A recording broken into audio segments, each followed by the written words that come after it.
Hey team, this is Nathan from RunDreamAchieve.com. So today's topic I want to discuss how to sustain sub 5 minute mile pace. And again, it's going to come down to what event you're training for. If you're trying to run sub 5 minute mile pace for 1 mile, then you have to really focus on training at your VO2 max. I mean, because running a 5 minute mile is very fast. You still have to run 75 seconds for 4 laps in a row, and you have to be able to teach the body to clear lactic acid faster that's building up. And because the mile, if the mile is what you're trying to run and you're trying to hold sub 5 minute mile pace for 1 mile, you're going to build a huge amount of lactic acid, and it's going to be very difficult even if you're in great shape. But you have to focus on speed. And you also have to build your endurance. But the thing about running a mile, if you're trying to run sub 5 minute mile pace for 1 mile, you don't have to run a high amount of mileage, versus if you were training for a marathon and you were trying to hold sub 5 minute mile marathon pace, sub 5 minute mile pace for a marathon, you would have to run more volume. But in order to run sub 5 minute mile pace and to get that pace to feel easier, especially if you're training for a mile and you want to break 5 minutes, you have to spend time training at like 4 minutes and 30 seconds per mile pace. Now, granted, you're not going to run for long periods of time at that type of intensity. It's highly anaerobic. You are going to go into oxygen debt early running at those types of paces, but doing repeat 400s at closer to 430 to 440 mile pace is key. Doing repeat 800s at around 220 to 224 is key, because you're running at 440 to 448 mile pace. Again, it's again trying to teach the body to get that 5 minute mile pace to feel much more sustainable rather than more difficult on you early on in your race. If you're trying to hold sub 5 minute mile pace for a 5K or a 10K, half marathon or a marathon, then the same philosophy applies. You still have to work at paces that are well below 5 minute mile pace. You have to get to a point, especially if you're running the longer races, to spend a higher percentage, spend more time, longer tempo runs, running at longer tempo runs, at paces that are below or that are going to be above 5 minute mile pace. But doing a tempo run at say around 525 to 530 mile pace is going to build strength and stamina. And if you're training for say a half marathon, the tempo run distance should be around anywhere from around 7 to 8 miles in length. If you're training for a marathon, focus on getting your tempo runs out toward around 16 kilometers, around 10 miles, out to around 15 miles in length, around 25 kilometers. This is not going to happen quickly.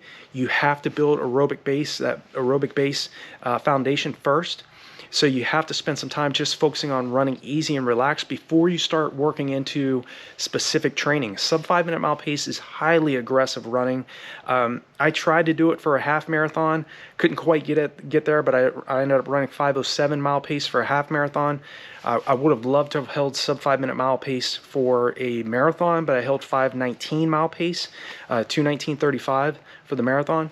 But again, the reason why I was able to hold those types of paces was because I spent such a large percentage of my time spent running at sub 5 minute mile pace to around 520 mile pace. And looking back at my training logs, I was running around 30 to 40% of my weekly volume was running right at or far below my goal race pace. And for me, ultimately I wanted to run sub 5 minute mile pace for the marathon, but I didn't quite have that overall leg speed and strength to be able to handle that. But I do know what it feels like to run sub 5 minute mile pace for a 5K. I've run 14:18, and for 5 miles I ran 24:32 when I was in college. And so I understand what it takes to run sub 5 minute mile pace for longer distances. And you have to focus on your volume, yes, but just focus on making sure that your mindset is around what percentage of my weekly volume am I training below sub 5 minute mile pace, or around 20 to 25 seconds above 5 minute mile pace. So again, the reason why is because you're improving your body's lactate tolerance. You're teaching the body to clear lactic acid faster than it's building up. The shorter the race, the more extreme you're going to have to train. So if you're training for a mile, you have to get out on the track and do repeat 200s around 4-minute mile pace.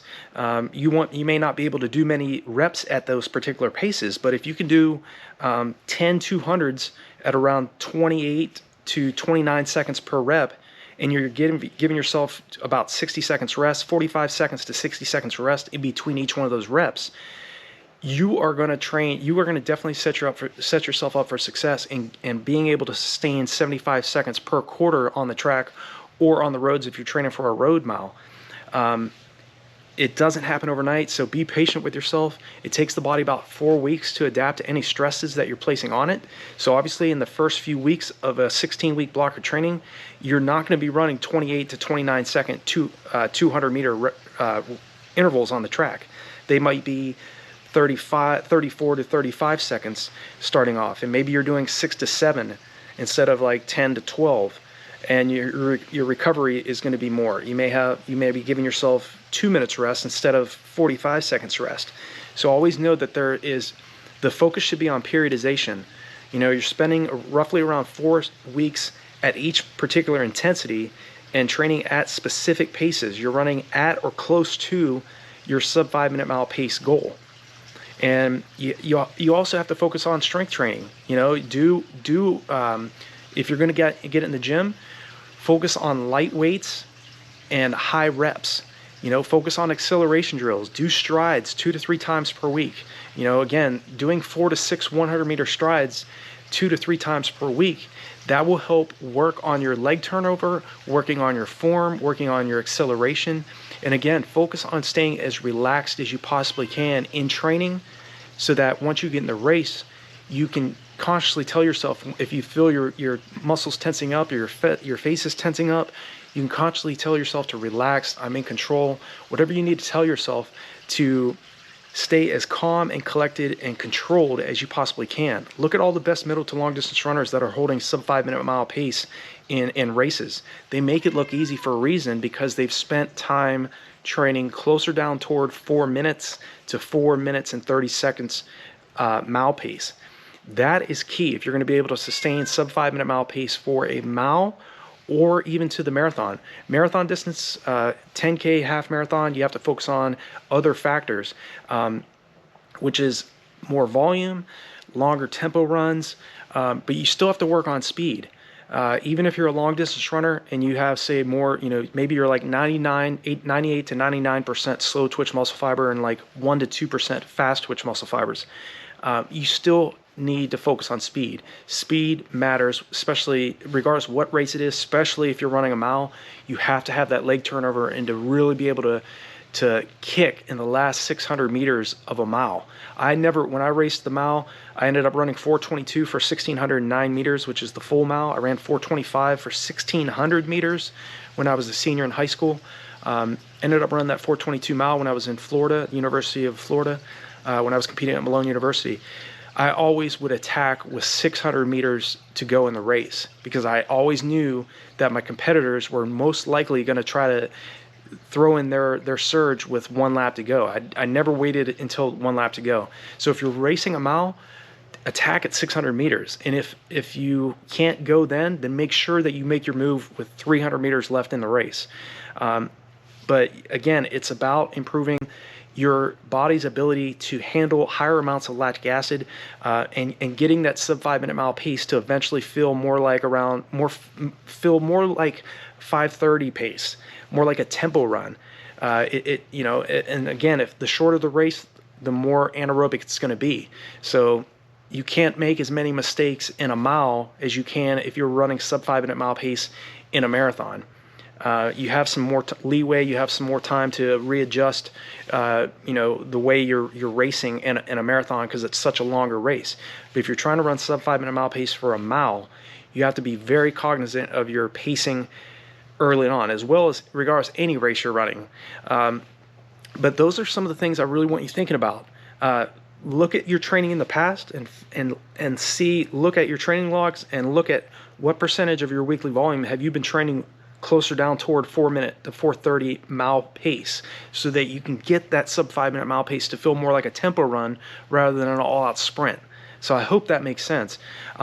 Continue to focus on mental training. Mental training is huge. Most athletes focus on physical training and they bypass mental training and mental rehearsal.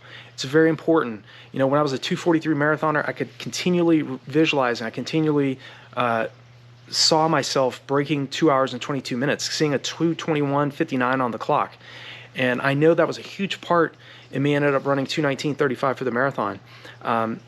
And so mental training is very important. See yourself getting across that finish line with 4:59 on the clock for the mile, or under sub 5 minute mile pace for whatever chosen distance that you're going for. Maybe that's a 10K, maybe it's a 5K, maybe you're trying to hold it sub 5 minute mile pace for a half marathon or a marathon.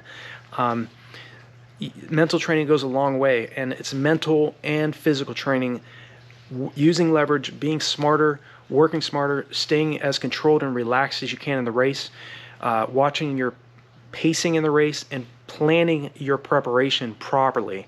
That's why I've created the running courses and the training plans, and I'm now coaching online month to month with athletes from around the world. So if any of those things are of interest to you, definitely check out the resources below, and leave me a comment if you have any questions, or if there's any other things, any other topics that you are interested in that I can be of assistance to you. I will do so. So I wish you all the best, and I'll talk to you in the next video.